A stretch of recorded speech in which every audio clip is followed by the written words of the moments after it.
പ്രിയമുള്ളവരെ എല്ലാവർക്കും നമസ്കാരം. കഴിഞ്ഞ പല വീഡിയോയും നമ്മൾ ഇട്ട് കാണിക്കുകയും എല്ലാവരും അഭിപ്രായങ്ങളൊക്കെ പറയുകയൊക്കെ ചെയ്തു. അപ്പം പലർക്കും കുറച്ച് പേർക്ക് ഒരു പ്രശ്നം എന്തെന്ന് പറഞ്ഞാൽ നമ്മുടെ ഈ സാരി ബ്ലൗസിൻ്റെ ബാക്ക് ഭാഗത്ത് വരുന്ന ചുളിവ്, ഈ ഒരു ചുളിവിനെ പറ്റിയുള്ള ഒരുപാട് സംശയങ്ങൾ പലരും ചോദിക്കുന്നുണ്ട്.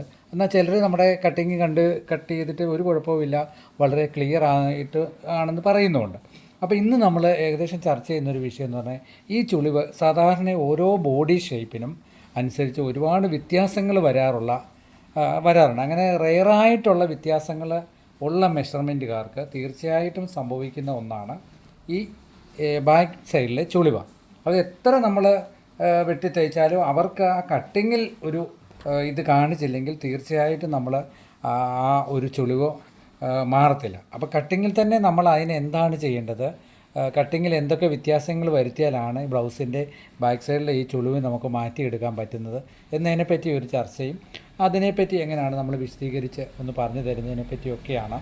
പിന്നെ അതുകൂടാതെ നമ്മുടെ ഈ ഫ്രണ്ട് ഡാട്ടിൻ്റെ വ്യത്യാസം വന്നെങ്കിലും ഈ ചുളിവ് എങ്ങനെ പരിഗണിക്കും. കാരണം നമ്മൾ ഫ്രണ്ട് ഡാട്ട് തയ്ക്കുന്നുണ്ടല്ലോ, ഇങ്ങനെ ഫ്രണ്ട് ഡാട്ട് മെയിൻ ഡാട്ട് വിളിക്കുമ്പം ആ മെയിൻ ഡാട്ടിൻ്റെ ലെങ്തും കുറഞ്ഞു പോയാൽ നമുക്ക് ഇങ്ങനെ സംഭവിക്കാനുള്ള സാധ്യത കൂടുതലാണ്.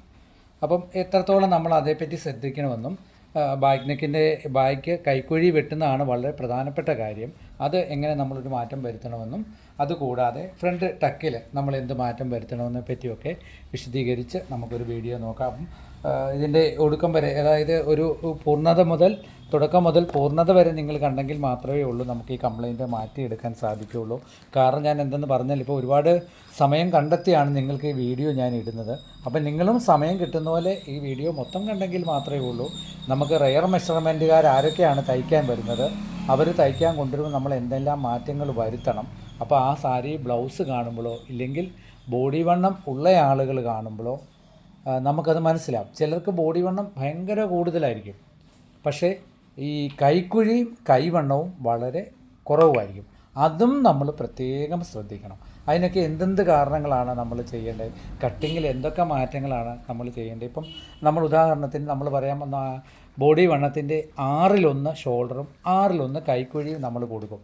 അങ്ങനെ കൊടുത്ത് നമ്മൾ വെട്ടുമ്പോൾ നമ്മൾ എന്ത് ചെയ്യും, ഷോൾഡർ ബാക്ക് നെക്ക് കൈക്കുഴിയിൽ നിന്നും താഴേക്ക് ഇറങ്ങുമ്പോൾ നമ്മൾ ഷോൾഡർ അതനുസരിച്ച് 1/2 ഇഞ്ച് കുറച്ച് കൊടുക്കും. 1/2 ഇഞ്ച് കുറച്ച് കൊടുക്കുമ്പോൾ ആ ഷേപ്പ് വ്യത്യാസം വരുമ്പോൾ കൈക്കുഴിയുമായിട്ട് എങ്ങനെ ബാധിക്കുന്നു എന്ന് പ്രത്യേകം നമ്മൾ നോക്കും. അങ്ങനെ ബാക്ക് നെക്ക് താഴേക്ക് കൈക്കുഴിയുടെ അവിടെ നിന്ന് 9 ഇഞ്ച് 8 ഇഞ്ച് 10 ഇഞ്ചൊക്കെ ഇറങ്ങുമ്പോൾ നമ്മളിനെ വണ്ണം 1/2 ഇഞ്ച് മുതൽ വലിയുന്ന തുണിക്ക് 3/4 ഇഞ്ച് വരെ ബോഡി വണ്ണം കുറയ്ക്കാറുണ്ട്. ബോഡി വണ്ണം അങ്ങനെ കുറച്ച് കൊടുത്തെങ്കിൽ മാത്രമേ ഉള്ളൂ ഫ്രണ്ട് നെക്കിൻ്റെ ആ ഒരു ലൂസും മാറുകയുള്ളൂ, ഷോൾഡർ വൈഡായി പോകുന്നതും നമ്മൾ പിടിച്ചു നിർത്താൻ പറ്റുകയുള്ളൂ. അപ്പോൾ ഇവ കാര്യങ്ങളെല്ലാം പഴയ വീഡിയോയിലൊക്കെ ഞാൻ പറഞ്ഞിട്ടുണ്ട്. എങ്കിലും തുടർന്നും പലരും ചോദിക്കുമ്പോൾ നമുക്കതൊന്ന് കുറച്ചും കൂടെ ആ ചുളിവിൻ്റെ കാര്യം ഒന്ന് മനസ്സിലാക്കി കൊടുക്കാം എന്ന് കരുതിയാണ്. അപ്പോൾ എപ്പോഴും നമ്മൾ വെട്ടുന്ന പോലെ നമ്മൾ 1/2 ഇഞ്ച് ബാക്ക് നെക്കിൻ്റെ തുമ്പ് കൊടുക്കുന്നു. തുമ്പ് കൊടുത്തിട്ട് നമ്മൾ മിനിമം ഒരു 15 ഇഞ്ച് ഇറക്കമാണെങ്കിൽ തീർച്ചയായിട്ടും നമ്മൾ 15 ഇങ്ങനെ മാർക്ക് ചെയ്തു. പ്രാവശ്യം നമ്മുടെ വീഡിയോയിൽ തന്നെ കാണുന്നവർക്കറിയാം എൻ്റെ ഒരു കട്ടിങ്ങിൻ്റെ ഒരു തിയറി ഇങ്ങനെയാണ്. നമ്മൾ കറക്റ്റായിട്ട് ഇങ്ങനെ മാർക്ക് ചെയ്യുന്നു, തയ്യൽത്തുമ്പ് മാർക്ക് ചെയ്യുന്നു. അപ്പോൾ എപ്പോഴും ഞാൻ കട്ടിങ്ങിലും എൻ്റെ വീഡിയോയിൽ ഞാൻ എപ്പോഴും ഉൾപ്പെടുത്താറുള്ള പ്രധാന കാര്യം എന്തെന്ന് പറഞ്ഞാൽ, നമ്മൾ പറയുന്ന ഒരു കാര്യം സാധാരണപ്പെട്ട ആൾക്ക് പോലും മനസ്സിലാകണം എന്ന് അതിൻ്റെ ഒരു എളുപ്പവഴി കണ്ടെത്തിയിട്ട് ഞാൻ അങ്ങനെ വീഡിയോ ചെയ്യാറുള്ളൂ. അതിന് മുമ്പ് ഇങ്ങനെ മെഷർമെൻ്റ് ഉള്ളവർക്ക് തയ്ച്ച് കൊടുത്തിട്ട് അതെങ്ങനെ വരുന്നു എന്ന് പ്രത്യേകം ഞാൻ നോക്കും. എന്നിട്ട് ഇത്രയും ഈ ഘടകങ്ങൾ രണ്ടും മനസ്സിലാക്കിയതിന് ശേഷം ഒരു സാധാരണപ്പെട്ട ആൾക്ക് പോലും ഈ വീഡിയോ കണ്ടാലും ഇല്ലെങ്കിൽ എൻ്റെ വോയിസ് കേട്ടാലും അവർക്ക് പെട്ടെന്ന് മനസ്സിലാകണം ഇന്ന കാരണം കൊണ്ടാണ്. അപ്പോൾ എപ്പോഴും ഞാൻ നേരായ ഒരു വഴിയിലൂടെ മാത്രമേ പറയുള്ളൂ. അപ്പോൾ എത്രത്തോളം ചിന്തിച്ച് അതിന് ഏതൊരു രീതിയിലുള്ള വാക്കുകൾ ഉപയോഗിക്കണം എന്ന് വരെ ചിന്തിക്കും, എന്നിട്ടേ പറയുള്ളൂ. ഇപ്പം നമ്മൾ ഇതിങ്ങനെ ഒരു ബ്ലൗസ് അറേഞ്ച് ചെയ്തു. ഇതിൻ്റെ ഒരു ഷോൾഡർ നമ്മൾ ഒരു 13 ഇഞ്ച് ഷോൾഡർ മാർക്ക് ചെയ്തു. 13 ഇഞ്ച് ഷോൾഡർ ഇങ്ങനെ നമ്മൾ മാർക്ക് ചെയ്തിട്ട് 6 ഇഞ്ച് നമ്മൾ കൈക്കുഴിയും കൊടുത്തു. ഇങ്ങനെ നമ്മൾ ബാക്ക് പീസ് സാധാരണ നമ്മളിങ്ങനെയാണല്ലോ മാർക്ക് ചെയ്യുന്നത്.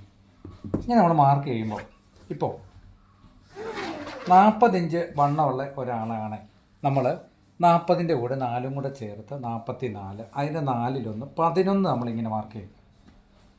40 ഇഞ്ച് ബോഡി വണ്ണം ഉള്ള ഒരാൾക്ക് എങ്ങനെ പോയാലും 35 ഇടവണ്ണം കാണും, വേസ്റ്റിൻ്റെ ഭാഗം. അപ്പോൾ 8.25 മാർക്ക് ചെയ്തിട്ട് നമ്മൾ ഇങ്ങനെ വരയ്ക്കുന്നു.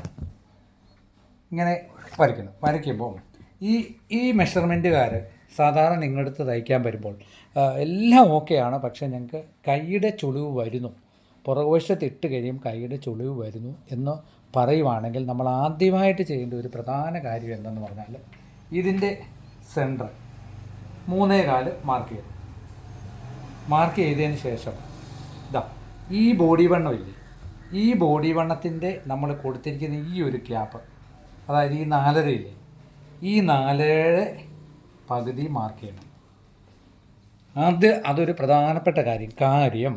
ഈ ബാക്ക് പീസ് ഇങ്ങനെ ചുളിവ് വരുന്ന മെഷർമെൻറ്റുകാർ അവർക്ക് ഈ ഒരു ക്യാപ്പ് എപ്പോഴും കൂടുതലായിരിക്കും.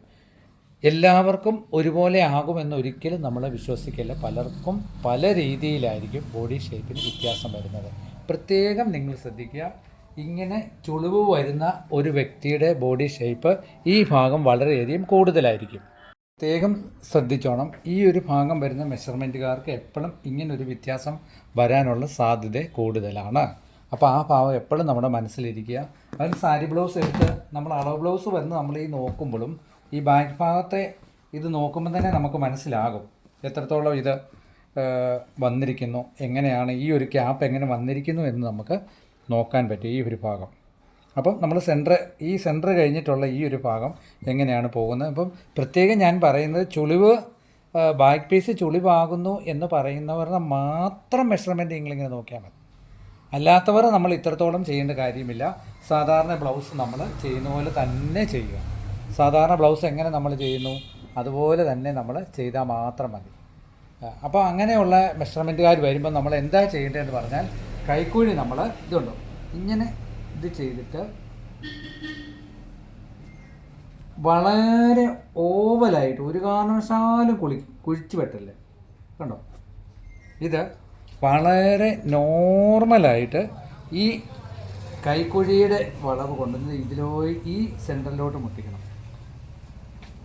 അതായത് കൈക്കുഴിയുടെ സെൻറ്ററിലും ഈ ക്യാപ്പിൻ്റെ സെൻറ്ററിലും ഇവ തമ്മിൽ മുട്ടിച്ച് വെട്ടിച്ച് കഴിഞ്ഞാൽ നമുക്ക് ഒരു പരിധി വരെ ആ ഒരു ചുളിവ് മാറ്റിയെടുക്കാൻ പറ്റും. ഒരു കാരണവശാൽ നിങ്ങളിത് അകത്തോട്ടും കയറി പോകില്ല, ഇത് പുറത്തോട്ടും തള്ളിപ്പോകില്ല. ഈ കാര്യം പ്രത്യേകം നിങ്ങൾ ശ്രദ്ധിക്കുക. എങ്കിൽ മാത്രമേ ഉള്ളൂ നമുക്ക് ആ ഒരു മെഷർമെൻറ്റിൻ്റെ കാർക്കുള്ള ചുളിവ് നമുക്ക് മാറ്റിയെടുക്കാൻ പറ്റുള്ളൂ. പിന്നെ നമുക്ക് പറയേണ്ട ഒരു കാര്യം എന്തെന്ന് പറഞ്ഞാൽ നമ്മൾ ഫ്രണ്ട് പീസിലെ മെയിൻ ടക്ക് ഈ ഒരു ടക്കുണ്ട്. ഈ ഒരു ഭാഗത്തെ ടക്ക് നമ്മൾ ലെങ്ത് കുറഞ്ഞു പോയാൽ, ഈ ഒരു ഭാഗത്തെ ടക്കിൻ്റെ ലെങ്ത് കുറഞ്ഞു പോയാൽ സ്റ്റാൻഡേർഡ് പ്രശ്നമായതാണ്. ലെങ്ത് കുറഞ്ഞു പോയാൽ നമുക്ക് എന്ത് പറ്റും, താഴേക്ക് ബ്ലൗസ് വലിയാനുള്ള സാധ്യത കൂടുതലാണ്. ഈ ഒരു ഭാഗം കൂടെ ഒന്ന് കാണിച്ചു തരാം.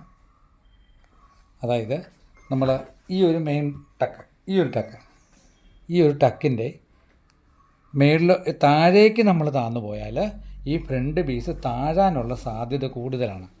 മനസ്സിലായോ? അപ്പം ബ്രസ്റ്റ് ഉള്ളവർക്ക് തീർച്ചയായിട്ടും ഇതിന് പോയിൻറ്റിൽ നിന്നില്ലെങ്കിൽ ഈ ബ്ലൗസ് താഴേക്ക് താഴുമ്പോൾ എന്താ സംഭവിക്കുന്നത് പറഞ്ഞാൽ ബാക്ക് പീസ് ഓട്ടോമാറ്റിക്കായിട്ട് പുറകോട്ട് വരും, പുറകിൽ നിന്ന് ഫ്രണ്ടിലേക്ക് വരും. അതായത് ഞാൻ കാണിച്ചു തരുന്നുണ്ടോ, ഡാട്ട് ഇപ്പം ഈ ഡാട്ട് ഇപ്പം നമ്മൾ സെൻട്രൽ ഡാട്ട് അളവ് ബ്ലൗസിന് നമ്മൾ ഈ ഒരു മെയിൻ ഡാട്ടിൻ്റെ ലെങ്ത് കുറഞ്ഞു പോയെന്നുണ്ടെങ്കിൽ തീർച്ചയായിട്ടും എന്താ സംഭവിക്കുന്നത്, ഈ ബ്ലൗസ് ഫ്രണ്ടിലേക്ക് താഴാനുള്ള സാധ്യത കൂടുതലാണ്. അപ്പോൾ അത് പ്രത്യേകം നിങ്ങൾ കട്ട് ചെയ്യുമ്പോൾ ശ്രദ്ധിച്ചോണം. ഈ ഒരു ഭാഗത്തെ മെയിൻ ഡാട്ട് നമുക്ക് കുറഞ്ഞു പോയി. അപ്പം ബ്രസ്റ്റ് കൂടുതലുള്ളവർക്ക് എന്ത് ചെയ്യും, സാരി ബ്ലൗസിൻ്റെ ഷോൾഡറിൻ്റെ ഇവിടുന്ന് പുറകിൽ നിന്ന് ഫ്രണ്ടിലോട്ട് ഇത് കയറാൻ തുടങ്ങും. ഷോൾഡറിൻ്റെ ഇവിടുന്ന് ഇങ്ങനെ കയറി വരും. ഇങ്ങനെ മുമ്പിലേക്ക് വലിയുമ്പോൾ ഓട്ടോമാറ്റിക്കായിട്ട് കൈക്കുഴി ഇവിടെ ചുളിയാനുള്ള സാധ്യത കൂടുതലാണ്. കാരണം കൈയുടെ സെൻറ്റർ വിട്ടുപോകും, ഈ സെൻറ്റർ മാറിപ്പോകും, ബോഡി ഷേപ്പുമായിട്ട് പിടുത്തം വരാതിരിക്കും. അപ്പോൾ നിങ്ങൾ അളവെടുത്ത് വെട്ടുമ്പോൾ തീർച്ചയായിട്ടും ഈ മെയിൻ ഡാട്ടിൻ്റെ ഭാഗത്തിൻ്റെ ലെങ്ത് പ്രത്യേകം നോക്കണം. അളവ് ബ്ലൗസിൽ ഇപ്പം നിങ്ങൾക്കൊരു കാര്യം ചെയ്യാം, അളവ് ബ്ലൗസ് തന്ന് വെട്ടുമ്പോഴും നമ്മളോട് ചിലർ പറയാറുണ്ട് അളവ് ബ്ലൗസിനും അങ്ങനെ ഒരു ചുളിവുണ്ട്, അപ്പോൾ അതൊന്ന് മാറ്റി തരാമോയെന്ന് അവർ ചോദിക്കും. അവരങ്ങനെ ചോദിക്കുമ്പോൾ നിങ്ങൾ പ്രത്യേകം ശ്രദ്ധിക്കേണ്ട കാര്യം എന്തെന്ന് പറഞ്ഞാൽ, പ്രത്യേകം ഈ ഭാഗത്തെ ഈ ഡാട്ടിൻ്റെ ലെങ്തും ഈ കൈക്കുഴിയുടെ ഭാഗവും പ്രത്യേകം നിങ്ങൾ ശ്രദ്ധിക്കുക. ഈ കൈക്കുഴിയുടെ ഭാഗത്ത് ഞാൻ പറഞ്ഞ പോലെ തന്നെ മാർക്ക് ചെയ്യുക. ഈ ഭാഗത്തെ ഡാട്ടിൻ്റെ ലെങ്ത് എത്രത്തോളം ഉണ്ടെന്ന് ഒരു പക്ഷേ നേരിട്ട് മെഷർമെൻറ്റ് ബോർഡിൽ നിന്ന് എടുക്കാൻ പറ്റുമെങ്കിൽ അതും എടുക്കുക. ഈ രണ്ട് കാരണവും പ്രത്യേകം ശ്രദ്ധിച്ചിട്ട് കട്ട് ചെയ്ത് നോക്കൂ. തീർച്ചയായിട്ടും നമ്മുടെ ആ കംപ്ലൈൻറ്റ് പറയുന്നവരുടെ ചുളിവ് തീർച്ചയായിട്ടും നമുക്ക് മാറ്റിയെടുക്കാം. അപ്പം എല്ലാവരും ഇങ്ങനൊരു മാറ്റം വരുത്തി വർക്ക് ചെയ്യാൻ ശ്രമിക്കുക. എല്ലാവർക്കും വീഡിയോ ഉപകാരപ്പെടട്ടെ എന്ന് പറയുന്നു. നിങ്ങളുടെ അഭിപ്രായങ്ങളും കമൻറ്റും ഒക്കെയാണ് നമ്മുടെ വീഡിയോയുടെ വിജയം. തുടർന്ന് മുന്നോട്ട് അങ്ങോട്ട് പോകുന്നു. അപ്പോൾ മാക്സിമം ഷെയർ ചെയ്യുകയും മാക്സിമം നിങ്ങൾ ഇതുപോലുള്ള അറിവുകൾ പ്രയോജനപ്പെടുത്താൻ വേണ്ടി പ്രത്യേകം ശ്രദ്ധിക്കുക. എല്ലാവർക്കും ഒരിക്കൽ കൂടി ഈശ്വരൻ്റെ നന്മകൾ കിട്ടട്ടെ എന്ന് പ്രാർത്ഥിച്ചുകൊണ്ട് നിർത്തുന്നു. നന്ദി, നമസ്കാരം. വീഡിയോ ഇഷ്ടപ്പെട്ടാൽ ഷെയർ ചെയ്യണം, ലൈക്ക് ചെയ്യണം, കമൻ്റ് ഇടണം കേട്ടോ. Okay, thank